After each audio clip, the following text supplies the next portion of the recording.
길레와 만득은 봉희가 커버까지 씌워둔 에어컨 속에 30억을 숨겨두는데요. 하지만 술에 취한 봉희가 더위를 참지 못해 에어컨을 켜려다 결국 그 돈다발을 보게 됩니다. 자식들이 모르게 하고 싶었는데 그래야 죄가 없는데 상황은 예상과 다르게 흘러갑니다. 다음에는 더 중요한 사람이 또 그 돈다발을 보게 되는데 과연 누굴까요? 구독과 좋아요를 눌러주시면 자세히 말씀드리겠습니다. 지난 회차에서 만득과 길레는 친구 장례식장에 갔다가 우연히 돈가방을 산에 묻었던 양길순의 얼굴을 모니터에서 보게 됐습니다. 그에게 가족이 없음을 알게 된 길레와 만득은 결국 그 돈가방을 찾으러 가기로 결심했습니다. 돈가방을 찾은 두 사람은 처음엔 조금만 가져오자고 하다가 이 자식 저 자식 다 마음에 걸려 죄는 훔친 사람한테만 묻는다니 우리가 죗값 달게 받지 뭐. 방이나 감옥이나 2평짜린 똑같은데 뭐. 두 사람은 결국 큰 돈가방 하나를 억지로 집에 가져오게 되고 그 순간부터 그들의 삶은 예기치 못한 방향으로 흘러가기 시작합니다. 그런데 장례식장에서 길순이 동료들이 백곰과의 인연을 회상하며 길순이가 죽을 사람이 아니라고 이야기하는 걸 보면 그의 죽음이 어떤 사건과 얽혀 있을지도 모르겠다는 의문이 들기도 합니다.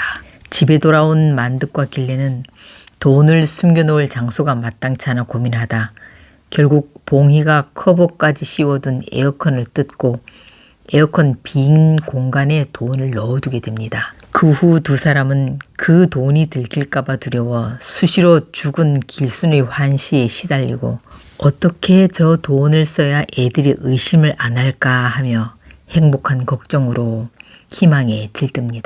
한편 강주는 다림에게 점점 더 관심을 가지게 되는데요. 그는 백전의 막말에 상처받아 집안일을 그만둔 배자를 달래러 갔다가 그곳으로 다림이를 불러 필체를 확인해 봅니다. 과거 대학 시절 자신의 시나리오에 호감의 글을 남긴 사람이 다림이인지 확인하고 싶었던 거죠. 그는 다림이가 눈이 점점 안 보이게 될 텐데 영화를 실컷 못 본 게 후회된단 말에 다음날 세탁소를 찾아가 영화를 보러 가자고 제안합니다. 이 말을 들은 태웅은 다림이를 놀리냐고 반응하지만 결국 세 사람은 함께 영화를 보러 가게 됩니다.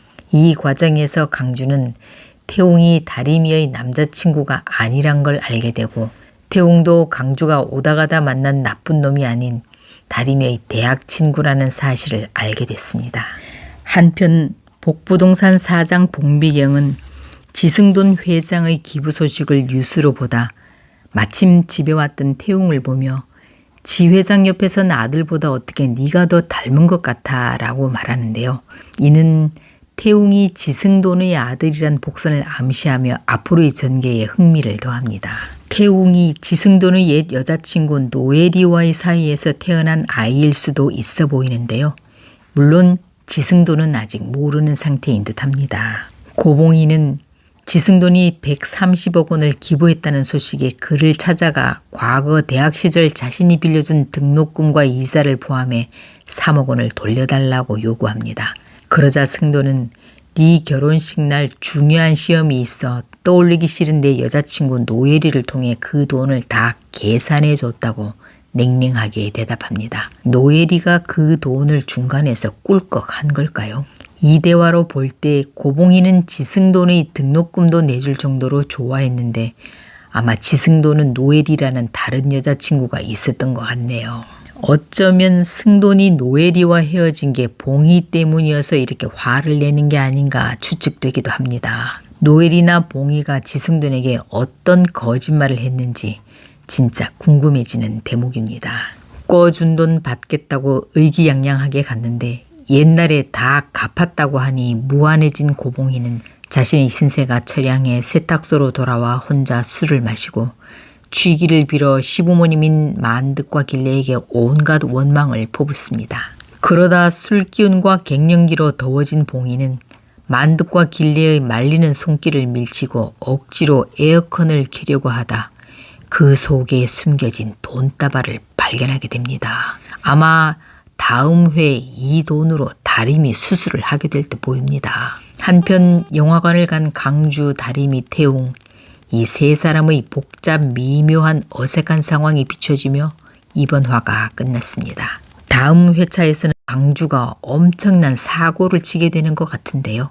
그 후 이야기가 어떻게 펼쳐질지 그리고 강주와 다림이의 관계가 어떻게 변화할지 다음 회가 기다려집니다.